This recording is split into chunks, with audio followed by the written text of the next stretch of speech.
ಎಲ್ರಿಗೂ ನಮಸ್ಕಾರ. ಆಚಾರ್ ಮನಿ ಕಿಚನ್ಗೆ ಸ್ವಾಗತ. ಇವತ್ತಿನ ವಿಡಿಯೋದಲ್ಲಿ ನಾನು ಹಲಸಿನಕಾಯಿಯಿಂದ ಟೇಸ್ಟಿ ಆಗಿರುವಂತಹ ಮಂಚೂರಿ ಮಾಡೋದನ್ನ ತೋರಿಸ್ಕೊಡ್ತಾ ಇದ್ದೇನೆ. ಇವಾಗ ಹಲಸಿನಕಾಯಿ ಸೀಸನ್ ಬೇರೆ ಸ್ಟಾರ್ಟ್ ಆಗಿದೆ. ಹಾಗಾಗಿ ಹಲಸಿನಕಾಯಿಯಿಂದ ಈ ರೀತಿ ಮಂಚೂರಿಯನ್ನ ಮಾಡ್ಕೊಳ್ಳಿ, ಖಂಡಿತ ಇಷ್ಟಪಡ್ತೀರಾ. ಹಾಗೆ ಅತಿ ಸುಲಭವಾಗಿ ಇದನ್ನ ಮಾಡ್ಕೋಬಹುದು. ಬನ್ನಿ ಹಾಗಾದ್ರೆ ಯಾವ ರೀತಿ ಮಾಡೋದು ಅಂತ ನೋಡೋಣ. ಇಲ್ಲಿ ನಾನು ಒಂದು ಎಳೆದಾದಂತಹ ಹಲಸಿನಕಾಯಿಯನ್ನ ತಗೊಂಡಿದ್ದೇನೆ. ಈ ಹಲಸಿನಕಾಯಲ್ಲಿ ತುಂಬಾ ಮೇಣಗಳಿರೋದ್ರಿಂದ ಕೈಗೆ ಚೆನ್ನಾಗಿ ಎಣ್ಣೆಯನ್ನ ಸವರ್ಕೊಳ್ಳಿ. ಅದೇ ರೀತಿ ಈ ಹಲಸಿನಕಾಯಿ ಕಟ್ ಮಾಡುವಂತಹ ಕತ್ತಿಗೂ ಸಹ ಎಣ್ಣೆಯನ್ನ ಚೆನ್ನಾಗಿ ಸವರ್ಕೊಳ್ಳಿ.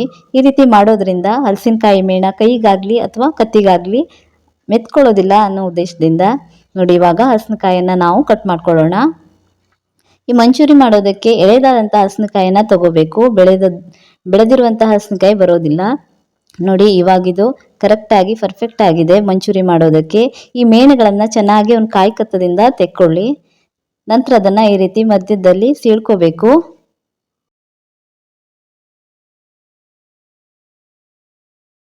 ಈ ರೀತಿ ಹಲಸಿನಕಾಯಿಯನ್ನ ಸೀಳ್ಕೊಂಡಾದ್ಮೇಲೆ ಈ ಮಧ್ಯದ ಭಾಗದಲ್ಲಿರುವಂತಹ ಗಟ್ಟಿಯಾದ ಭಾಗನ ತೆಕ್ಕೋಬೇಕು. ಅದೇ ರೀತಿ ಹಿಂಭಾಗದಲ್ಲಿರುವಂತಹ ಮುಳ್ಳಿನ ಭಾಗನೂ ಕೂಡ ನೀಟಾಗಿ ತೆಕ್ಕೊಳ್ಳಿ. ಇವಾಗ ನಾವು ಮಂಚೂರಿ ಮಾಡೋದಕ್ಕೆ ಈ ಭಾಗನ ಉಪಯೋಗಿಸ್ಕೋಬೇಕು. ಇದನ್ನ ಸಣ್ಣ ಸಣ್ಣ ಹೋಳುಗಳಾಗಿ ನಾನು ಒಂದೇ ಸೈಜಿನ ಹೋಳುಗಳನ್ನಾಗಿ ಇದನ್ನ ಕಟ್ ಮಾಡ್ಕೊಳ್ತಾ ಇದ್ದೇನೆ. ನೀವು ಹೋಳುಗಳು ಯಾವ ಸೈಜ್ ಬೇಕು ಆ ಸೈಜಿಗೆ ಕಟ್ ಮಾಡ್ಕೊಳ್ಳಿ.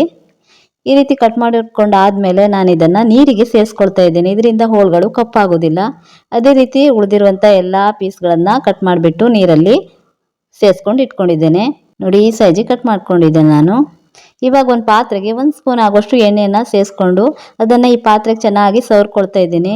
ಈ ರೀತಿ ಮಾಡೋದ್ರಿಂದ ನಾವು ಹಲಸಿನಕಾಯಿಯನ್ನ ಬೇಯಿಸುವಾಗ ಮೇಣಗಳು ಈ ಪಾತ್ರೆಗೆ ಅಂಟ್ಕೋಬಾರ್ದು ಅನ್ನೋ ಉದ್ದೇಶದಿಂದ ಇವಾಗ ಪಾತ್ರೆಗೆ ನೀರನ್ನ ಸೇರಿಸ್ಕೊಳ್ತಾ ಇದ್ದೇನೆ. ಈ ಹಲಸಿನಕಾಯಿ ಹೋಳುಗಳು ಬೇಯೋದಕ್ಕೆ ಸಾಕಾಗುವಷ್ಟು ನೀರನ್ನ ಸೇರಿಸ್ಕೊಳ್ಳಿ. ಬಿಸಿ ಆಗೋದಕ್ಕೆ ಬಿಡ್ತಾ ಇದ್ದೇನೆ. ನೋಡಿ ನೀರು ಬಿಸಿಯಾಗಿದೆ. ಇವಾಗ ಕಟ್ ಮಾಡಿ ಇಟ್ಕೊಂಡಿರುವಂತ ಹಲಸಿನಕಾಯಿ ಹೋಳುಗಳನ್ನೆಲ್ಲ ಇದಕ್ಕೆ ಸೇರಿಸ್ಕೊಳ್ತಾ ಇದ್ದೇನೆ. ಸ್ವಲ್ಪ ಉಪ್ಪು ಹಾಗೂ ಅರಿಶಿನ ಪುಡಿಯನ್ನ ಸೇರಿಸ್ಕೊಂಡ್ಬಿಟ್ಟು ಒಂದ್ಸಲ ಚೆನ್ನಾಗಿ ಮಿಕ್ಸ್ ಮಾಡ್ಕೊಳ್ಳಿ. ಈ ರೀತಿ ಮಿಕ್ಸ್ ಮಾಡ್ಕೊಂಡಿದ್ದಾದ್ಮೇಲೆ ಮುಚ್ಚಳ ಮುಚ್ಚಿಬಿಟ್ಟು ಅದನ್ನ ಬೇಯೋದಕ್ಕೆ ಬಿಡೋಣ. ಈ ಹಲಸಿನಕಾಯಿಯನ್ನ ತೀರ ಏನು ಕರ್ಗು ರೀತಿಯಲ್ಲಿ ಬೇಯಿಸ್ಕೋಬೇಕಾಗಿಲ್ಲ. ಒಂದು ಅರ್ಧದಷ್ಟು ಬೇಯಿಸ್ಕೊಂಡ್ರೆ ಸಾಕು. ಇನ್ನು ಉಳಿದ ಅರ್ಧ ಭಾಗ ಎಣ್ಣೆಯಲ್ಲಿ ಫ್ರೈ ಮಾಡುವಾಗ ಅದು ಬೆಂದೋಗ್ಬಿಡ್ತದೆ. ನೋಡಿ ಇದು ಕರೆಕ್ಟಾಗಿ ಫ್ರೈ ಆಗಿದೆ, ಬೆಂದಿದೆ. ಇದನ್ನ ಒಂದು ಪ್ಲೇಟಿಗೆ ತೆಗೆದಿಟ್ಕೊಳ್ತಾ ಇದ್ದೇನೆ. ಈ ಹೋಳುಗಳು ಸಂಪೂರ್ಣವಾಗಿ ತಣಿಯೋದಕ್ಕೆ ಬಿಡಬೇಕು. ಒಂದು ಬೌಲಿಗೆ ಅರ್ಧ ಕಪ್ ಆಗುವಷ್ಟು ಮೈದಾ ಹಿಟ್ಟು, ಅರ್ಧ ಕಪ್ ಆಗುವಷ್ಟು ಕಾರ್ನ್ಫ್ಲೋರು, 1 ಸ್ಪೂನ್ ಆಗುವಷ್ಟು ಅಚ್ಚಕಾರದ ಪುಡಿ ಹಾಗೂ ಸ್ವಲ್ಪ ಉಪ್ಪನ್ನ ಸೇರಿಸ್ಕೊಂಡು ಚೆನ್ನಾಗಿ ಮಿಕ್ಸ್ ಮಾಡ್ಕೊಳ್ತಾ ಇದ್ದೇನೆ. ಈ ರೀತಿ ಮಿಕ್ಸ್ ಮಾಡ್ಕೊಂಡೆ ಆದ್ಮೇಲೆ ಅದಕ್ಕೆ ಸ್ವಲ್ಪ ನೀರನ್ನ ಸೇರಿಸ್ಕೊಂಡ್ಬಿಟ್ಟು ಕಲ್ಸ್ಕೋಬೇಕು. ಈ ಹಿಟ್ಟನ್ನ ತೀರ ತೆಳುವಾಗಿ ಕಲ್ಸ್ಕೋಬಾರ್ದು. ಸ್ವಲ್ಪನೇ ನೀರನ್ನ ಸೇರಿಸ್ಕೊಂಡ್ಬಿಟ್ಟು ಕಲ್ಸ್ಕೋಬೇಕು. ನೋಡಿ ಈ ರೀತಿ ಗಂಟುಗಳಾಗದೇ ಇರೋ ರೀತಿಯಲ್ಲಿ ಕಲ್ಸ್ಕೊಳ್ಳಿ. ಹಿಟ್ಟಿನ ಹದ ನೋಡಿ ಈ ರೀತಿ ಇದ್ರೆ ಸಾಕು. ಈ ಹದದಲ್ಲಿ ಹಿಟ್ಟನ್ನ ರೆಡಿ ಮಾಡ್ಕೊಳ್ಳಿ. ಇವಾಗ ಇದಕ್ಕೆ ನಾವು ಬೇಯಿಸಿಟ್ಕೊಂಡಿರುವಂತಹ ಹಲಸಿನಕಾಯಿ ಹೋಳುಗಳನ್ನೆಲ್ಲ ಸೇರಿಸ್ಕೊಂಡ್ಬಿಟ್ಟು ಎಲ್ಲ ಹೋಳುಗಳಿಗೂ ಮಸಾಲೆ ಸರಿಯಾಗಿ ಕೋಟ್ ಆಗೋ ರೀತಿಯಲ್ಲಿ ಈ ರೀತಿ ಮಿಕ್ಸ್ ಮಾಡ್ಕೊಳ್ಳಿ. ನೋಡಿ ಇವಾಗ ಕಲ್ಸ್ಕೊಂಡಿದ್ದಾಗಿದೆ.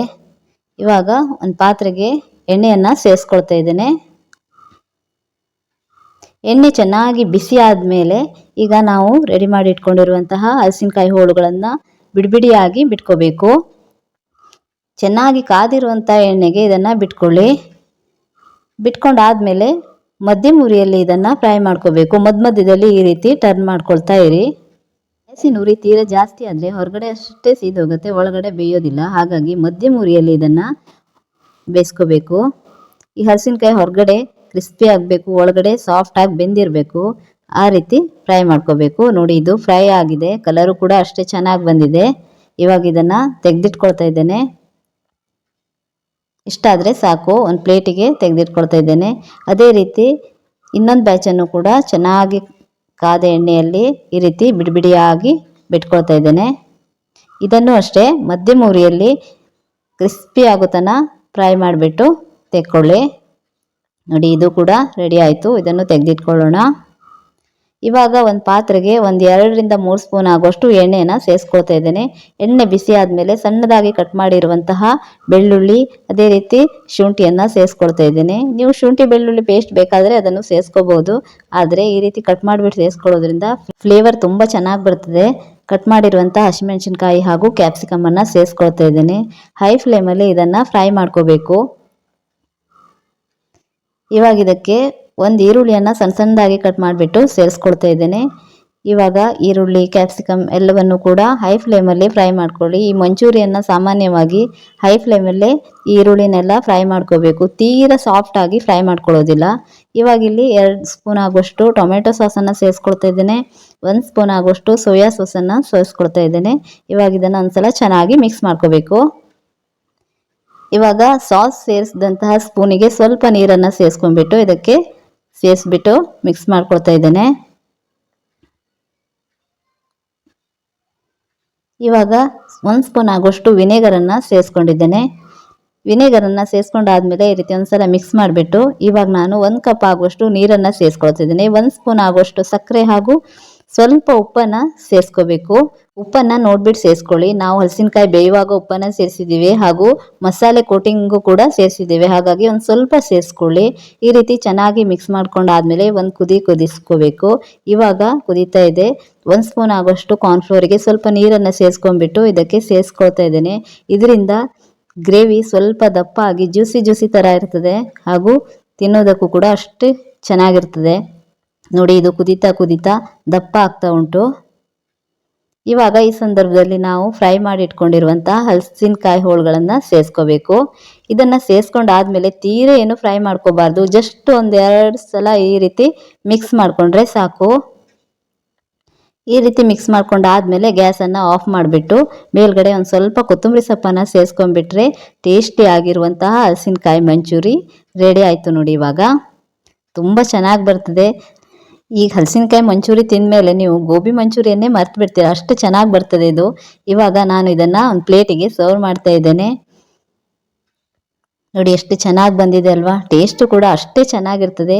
ನೀವು ಇದನ್ನು ಖಂಡಿತ ಒಮ್ಮೆ ಟ್ರೈ ಮಾಡಿ. ಇವಾಗ ಹಲಸಿನಕಾಯಿ ಸೀಸನ್ ಬೇರೆ ಶುರುವಾಗಿದೆ, ಹಾಗಾಗಿ ಹಲಸಿನಕಾಯಿ ಸಿಕ್ಕಿದವಾಗ ಈ ಮಂಚೂರಿಯನ್ನು ಒಮ್ಮೆ ಖಂಡಿತ ಟ್ರೈ ಮಾಡಿ. ವಿಡಿಯೋ ಇಷ್ಟ ಆದರೆ ವಿಡಿಯೋಗೊಂದು ಲೈಕ್ ಮಾಡಿ ಹಾಗೂ ಚಾನಲನ್ನು ಸಬ್ಸ್ಕ್ರೈಬ್ ಮಾಡೋದನ್ನು ಮರಿಬೇಡಿ. ಮತ್ತೊಂದು ಟೇಸ್ಟಿಯಾದಂತಹ ರೆಸಿಪಿಯೊಂದಿಗೆ ಮತ್ತೆ ಸಿಗೋಣ. ಅಲ್ಲಿಯವರೆಗೂ ಥ್ಯಾಂಕ್ ಯು ಫಾರ್ ವಾಚಿಂಗ್.